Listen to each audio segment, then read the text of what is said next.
असं आहे की राज्यामध्ये आम्ही सोयाबीन कापूस उत्पादकांसाठी अनेक वेळा आंदोलनं केली, मी अन्नत्याग केला। त्यानंतर आज राज्य सरकारनं आम्हाला बोलून घेतलं। उपमुख्यमंत्री अजितदादा पवार यांच्या अध्यक्षतेखाली संबंधित विभागाचे सगळे अवर सचिव, त्या विभागाचे सचिव आणि संबंधित खात्याचे मंत्री यांच्यासोबत जवळपास 2 तास आमची एक जंबो बैठक झाली। या बैठकीमध्ये सोयाबीन कापसाची दरवाढ किती आवश्यक आहे हे आम्ही त्यांना सांगितलं आणि उपमुख्यमंत्री अजितदादा पवारांनी आम्हाला सांगितलं की सोयाबीन कापसाच्या दरवाढीसाठी देशाचे गृहमंत्री माननीय अमितजी शहा यांच्याकडे राज्य सरकारचे एक शिष्टमंडळ ताबडतोब जाईल आणि सोयाबीन कापसाच्या दरवाढीच्या अनुषंगाने निर्णय घेण्यासाठी आम्ही केंद्र सरकारला विनंती करू, बाध्य करू। आमचे शेतकऱ्यांचे काही प्रतिनिधी त्याच्यासोबत असावेत अशी भूमिका आम्ही मांडली, तर ते म्हणले की ते चर्चा करून आम्ही तुम्हाला कळवतो। हा एक भाग म्हणजे आमच्या आंदोलनामुळे किमान सरकार आता गृहमंत्री अमितजी शहांकडे सोयाबीन कापसाच्या संदर्भात जायला तयार झालं।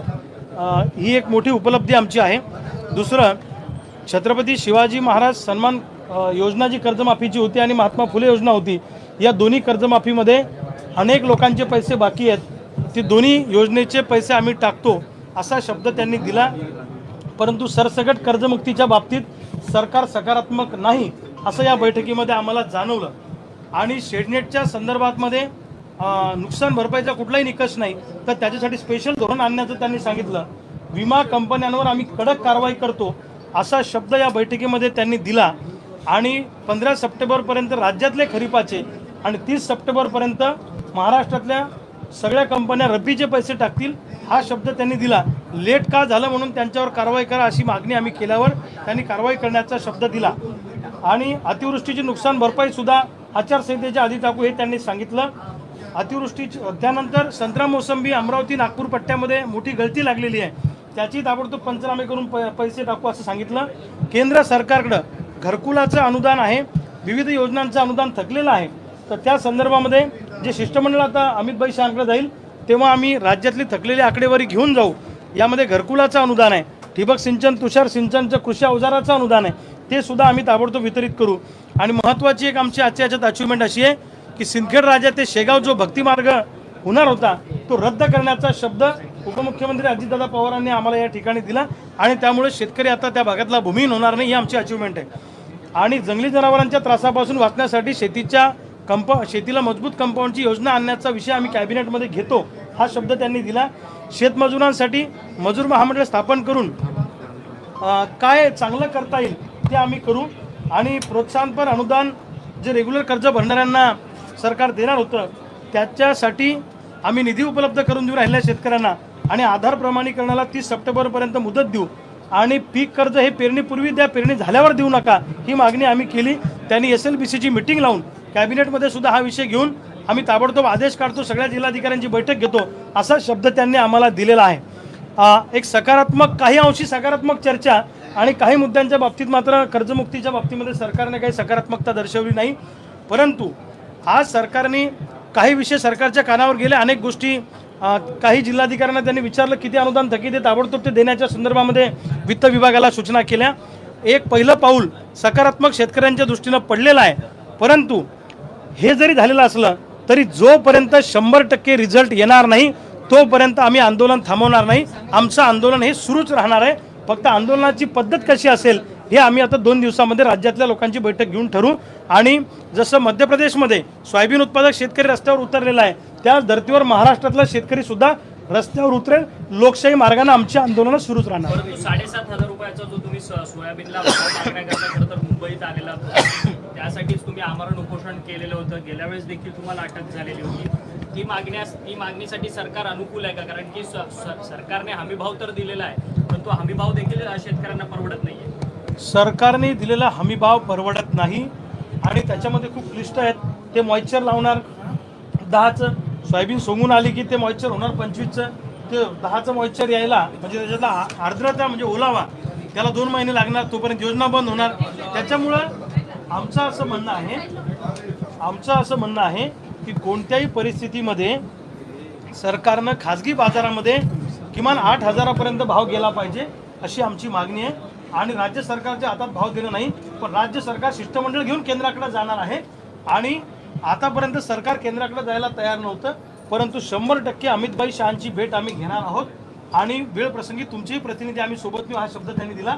केंद्राबरोबर त्याची चर्चा होईल आणि मग तो निर्णय होईल असं त्यांनी आम्हाला सांगितलं. चर्चेचं घोडं आणताना पाहायला मिळतं का? ज्या पद्धतीने कापूस उत्पादक शेतकऱ्यांना आणि कांदा उत्पादक शेतकऱ्यांना एक हमीभाव देणार म्हणून या अगोदरच उपमुख्यमंत्र्यांनी जाहीर सभेत सांगितलेलं होतं, कृषी मंत्र्यांना या सगळ्यामध्ये इन्व्हॉल्व्ह करू, परंतु त्याला अजून देखील न्याय मिळालेला नाही. सरकारने दिलेला हमीभाव सोयाबीनसाठी कापसासाठी आम्हाला मान्य नाही. सोयाबीनचा हमीभाव 4,892 रुपये, आमचा खर्च 7,000 रुपये आहे, 7,500. कापसाचा हमीभाव सुद्धा सरकारचा आम्हाला मान्य नाही. खाजगी बाजारामध्ये आयात निर्यातीच्या धोरणात बदल करून 2 महिन्यासाठी खाजगी बाजारामध्ये 7,000 ते 9,000 पर्यंत भाव सोयाबीनला करा आणि कापसाला किमान 10,000 ते 12,000 भाव करा अशी आमची मागणी आहे आणि ही मागणी आम्ही लावून धरली. आम्ही आमच्या मागणीवर ठाम आहोत आणि म्हणून आम्ही आंदोलन थांबवणार नाही आहोत. कारण सरकारने जरी शब्द दिलेला असला तरी तो सरकारने पाळावा यासाठी शेतकऱ्यांचा दबाव सरकारवर राहिला पाहिजे. म्हणून महाराष्ट्रामध्ये आमचं शेतकऱ्यांचं आंदोलन सुरूच राहणार आहे.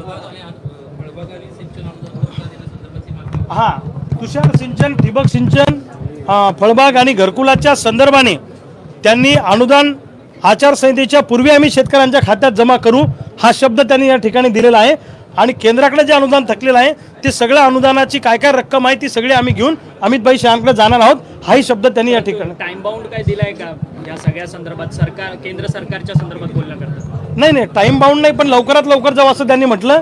त्यांना जायचं तेव्हा जाऊ द्या, काय व्हायचं तेव्हा होऊ द्या, परंतु आंदोलन थांबणार नाही, आंदोलन सुरूच राहणार आहे आणि शेतकऱ्यांचा रेटा सरकारवर दरवेळी काय होतं, शब्द देतात ते आम्ही आंदोलन थांबवतो, नंतर काही पुढे काही होत नाही, परंतु यावेळी आम्ही तसं करणार नाही.